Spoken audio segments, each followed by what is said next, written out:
सर्दियाँ आते ही हमारे घर में तरह-तरह की चीज़ें बनने लगती हैं, जो हमें साल भर तक काम आती हैं। तो इसी तरह की चीज़ों में आती है ये वड़ी, ये पेठे की वड़ी है, कुम्हड़े की वड़ी है या आप रखिया बोलते हैं। आप सभी जगह, सभी स्टेट में अलग-अलग तरह की इसका नाम रहता है, अलग-अलग सिटी में अलग-अलग नाम रहता है। तो इस तरह से वड़ियाँ हम बना लेते हैं। बड़ी, पापड़ इन सब का टाइम होता है ठंड का, तो चलिए देखते हैं कि भूरे कुम्हड़े की वड़ियाँ कैसे बनाई जाती है। ये 1 किलो उड़द दाल ले ली है। उड़द दाल नई होना चाहिए, एक शर्त ये है, तभी वड़ियाँ बहुत अच्छी बनती है क्योंकि साल भर हमें वैसे भी रखना है, तो ये पुरानी होती जाएँगी और टेस्ट अच्छा नहीं रहेगा। तो नई दाल का ही हमें वड़ियाँ बनाना है और अच्छी तरह से धो लेंगे। इसका कालापन जो निकल रहा है, रगड़-रगड़ कर निकाल देंगे, जब तक पानी क्लियर ना आने लगे। तो ये पानी क्लियर आ चुका है और दाल धुल चुकी है, तो अब इसे हम भीगने के लिए छोड़ देते हैं, रात भर के लिए। तो यहाँ दाल भीग रही है और बहुत सारी तैयारी हमें रात को ही कर लेना रहती है। जैसे हमें पेठा भी रात को ही घिसेंगे ताकि इससे जो पानी निकलता है, पूरी तरह से पानी निकल जाए। तो आप देख सकते हैं इस तरह से हमें इसके टुकड़े कर लेना है और छोटे-छोटे टुकड़े कर लेना है ताकि घिसने में आसानी हो। और आप देख सकते हैं इस तरह का हमारे पास ग्रेटर है बड़ा वाला और आप छोटा है आपके पास तो छोटे वाले से भी ग्रेट कर सकते हैं। मैंने इसका छिलका पहले नहीं निकाला है, नहीं तो हमें घिसने में आसानी नहीं होती और दिक्कत होती है और हाथ में भी चोट लगने का डर रहता है, तो बिना छिलका निकाले ही हम इसे ग्रेट करेंगे। तो ये ग्रेट हो चुका है और इसकी करी निकल चुकी है, आप देख सकते हैं। तो यहाँ हमने पूरे पेठे को घिस लिया है और इसकी करी निकल चुकी है। तो अब हम इसका पानी निकालेंगे। सबसे पहले इसके जो बीज है, एक्स्ट्रा बीज हैं वो निकाल देते हैं। बहुत सारे बीज नहीं चाहिए, थोड़े बहुत बीज चल जाते हैं बड़ियों में। तो 2-3 ऐसे एक बड़ी में 1-2 बीज चल जाते हैं। तो अब मैं इसका पानी निकालने के लिए एक टोकनी में बिछा लेती हूँ। व्हाइट कॉटन का कपड़ा होना चाहिए और व्हाइट ही होना चाहिए, कलर वाला नहीं होना चाहिए। ये मेरा कपड़ा कॉटन का है और व्हाइट है।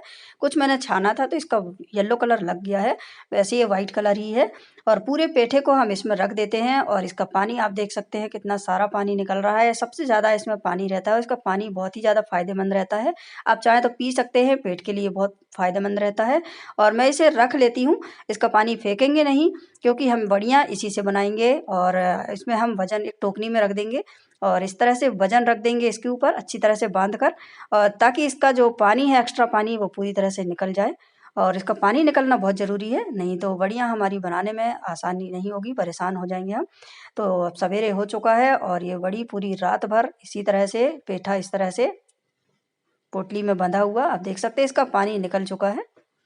सूख चुकी है हमारा जो पेठा है और यहाँ पेठा तैयार हो चुका है और इसे ढक कर रख देते हैं और इसका पानी हम थोड़ा-सा बचा कर रख लेते हैं। इसमें से पूरी बना सकते हैं, आप वड़े बनाएँगे तो इसे यूज़ कर सकते हैं और बहुत ही ज़्यादा खस्ता बनता है इससे।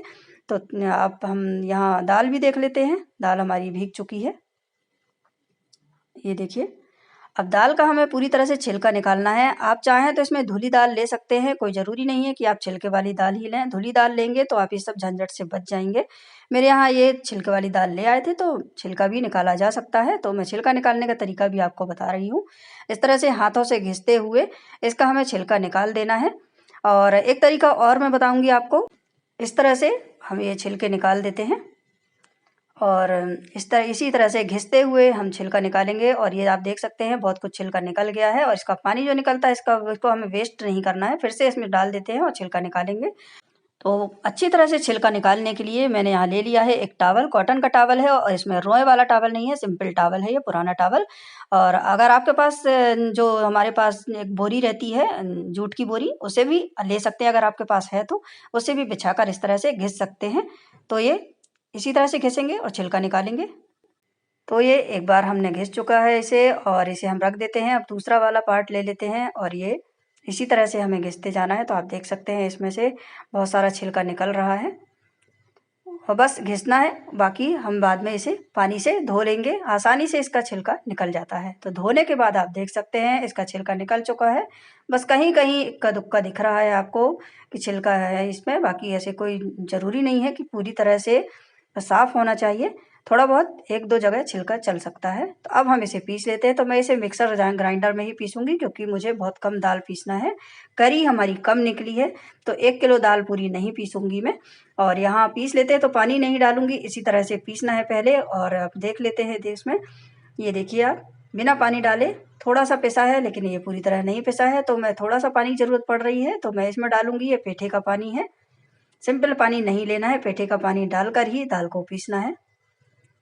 और जैसी ज़रूरत पड़ेगी थोड़ा बहुत पानी कम ज़्यादा आप डाल सकते हैं। तो 2 टेबल स्पून मैंने पानी डाला था और इस तरह से टाइट हमारा जो पीठी है तैयार हो गई है। अगर आप ज़्यादा क्वांटिटी में बना रहे हैं तो इसे आप मशीन में, जो बाहर मशीन रहती है गीली दाल पीसने की, उसमें पिसा सकते हैं। और आप देख सकते हैं थोड़ा-सा इसे मैंने दरदरा पीसा है, बहुत ज़्यादा चिकना एकदम फाइन नहीं करना है। और बची हुई दाल के हम बनाएंगे बड़े बनाएंगे, जो ठंड में ज़रूर बनते हैं हमारे यहाँ, जब हमारे यहाँ बड़ियाँ बनती हैं तो आप यहाँ देख सकते हैं कि पीठी हमारी कम है और करी ज़्यादा है। हमें ऐसा ही चाहिए, 3 पार्ट हमको चाहिए करी और 1 पार्ट चाहिए पीठी। पीठी ज़्यादा नहीं होना चाहिए, नहीं तो बड़ियाँ पकने में देरी लगती है और टेस्ट भी अच्छा नहीं आता है। और इसके बाद मैं मसाले तैयार कर लेती हूँ। तो यहाँ 200 ग्राम हमने लिया है अदरक और कुछ मैंने लाल मिर्च ले ली है। आप अपने टेस्ट के अकॉर्डिंग लाल मिर्च डाल सकते हैं, कम ज़्यादा। और 1 चम्मच मैं इसमें डालूँगी ये मेथी दाना। मेथी दाने को थोड़ा-सा भून लेंगे और 2 चम्मच मैंने यहाँ जीरा लिया है, इसे भी थोड़ा-सा भून लेंगे। बहुत ज़्यादा मसाले नहीं डालेंगे, नहीं तो बड़ियाँ बनेंगी, काली बन जाएँगी और देखने में अच्छी नहीं लगती। और इस तरह से मैंने सिल में पीसा है, आप चाहें तो मिक्सर में भी पीस सकते हैं। अदरक और लाल मिर्च को पीस लिया है हमने इसमें, मिक्सर में ही पीसेंगे। एक कटोरी में हींग डाला है, तो आधी चम्मच हमने हींग डाला है। अगर आपकी हींग बहुत तेज़ है तो थोड़ा-सा कम डालें, 1 से 2 चुटकी डालें। और पानी में घोल कर रख लिया है ताकि पीठी में अच्छी तरह से मिक्स हो जाए। और मसाले तैयार होने के बाद पीठी को हम पहले इस तरह से फेंटेंगे। डायरेक्ट बनाना शुरू नहीं करना है, नहीं तो हमारी जो बड़ियाँ बनेंगी सॉफ्ट पकने में आसान देर लगेगी और टेस्टी भी नहीं लगेगी। तो कम से कम 10 मिनट तक हमें इसी तरह से फेंटते रहना है। तो पहले फेंटने में थोड़ा-सा परेशानी होगी क्योंकि दाल हमारी फेंटी हुई नहीं रहेगी, हल्की नहीं रहेगी, भारी लगेगी। लेकिन जैसे-जैसे फेंटते जाएँगे दाल एकदम हल्की हो जाएगी। और इसकी आप देख सकते हैं, जैसे मैंने उठाया तो टिप एकदम खड़ी है, गिर नहीं रही है। तो इसी तरह से दाल चाहिए और इस तरह से भी आप चेक कर सकते हैं कि हमारी दाल फेंटी हुई है कि नहीं। आप एक बोल में ले लीजिए पानी और फेंटी हुई दाल को हम डालेंगे इसमें। ये देखिए बिल्कुल भी डिप नहीं हुई है, गहराई में नहीं गई है, ऊपर ही रह गई है। तो इसी तरह से हमें दाल चाहिए। अब हम डाल देते हैं इसमें हमारी करी जो हमने तैयार करके रखी थी और फिर से इसे हम मिक्स करेंगे और फेंटेंगे। एक ही डायरेक्शन में फेंटना है हमें दाल, और पीठी डालने के बाद भी, पीठी डालने के पहले भी एक ही डायरेक्शन में फेंटेंगे ताकि जो इसके एयर बबल्स बने टूटे नहीं। और एक ही डायरेक्शन में फेंटने से ये बहुत ज़्यादा जो हमारी बड़ियाँ बनेंगी अच्छी हल्की बनेंगी और सफ़ेद बनेंगी। और हम इसमें डाल देते हैं मसाले। तो इसमें डाल देते हैं हींग का पानी और डाल देते हैं इसमें जीरा और मेथी का पाउडर और अदरक, लाल मिर्च का पेस्ट भी डाल देते हैं और फिर से इसे मिक्स करेंगे। सभी कुछ फेंटने के बाद, तैयार होने के बाद ही इसे हम डालेंगे, नहीं तो ज़्यादा फेंटने से, मिर्च डाली है इसमें हमने तो हमारे हाथ में जलन भी हो सकती है। आप ग्लव्स पहन के ही ये सब काम करें, नहीं तो हाथों में जलन हो जाएगी। और अब इसे हम ट्रांसफ़र कर लेते हैं एक बर्तन में ताकि हम इसे ले जाने में हमें आसानी हो, क्योंकि मैं इसे छत में बनाने वाली हूँ।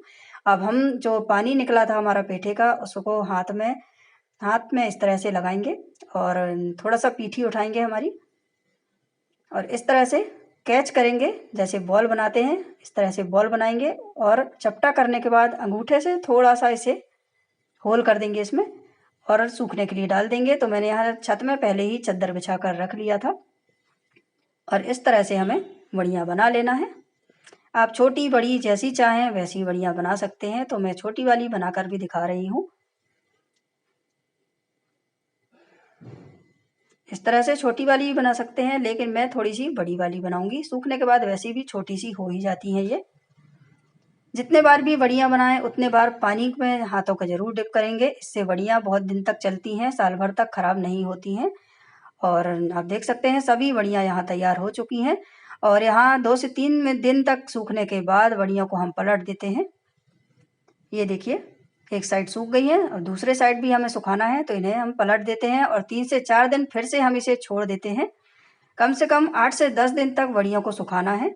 ये देखिए पलटने के बाद, और 8 से 10 दिन के बाद मैं आपको दिखाती हूँ। ये देखिए बड़ियों को मैंने उठाकर ले आई हूँ छत से और ये बहुत अच्छी तरह से सूख चुकी हैं और मैं आपको तोड़ कर भी दिखा रही हूँ, अच्छी तरह से सूख चुकी हैं ये और बनाने के लिए तैयार है। तो मैंने 2-3 रेसिपी अभी अपलोड करने वाली हूँ, तो आप उन्हें ज़रूर देखिएगा कि बड़ियों से कौन-कौन सी रेसिपीज़ बनती हैं। बीच-बीच में इन बड़ियों को धूप लगाते रहें, इससे बड़ियाँ ख़राब नहीं होती। तो आप भी अपने घर में ज़रूर बनाइए इस तरह बड़ियाँ और मेरे चैनल को लाइक, सब्सक्राइब एंड शेयर ज़रूर कीजिए। तो मिलते हैं अगली वीडियो में नेक्स्ट रेसिपी के साथ। Thanks for watching.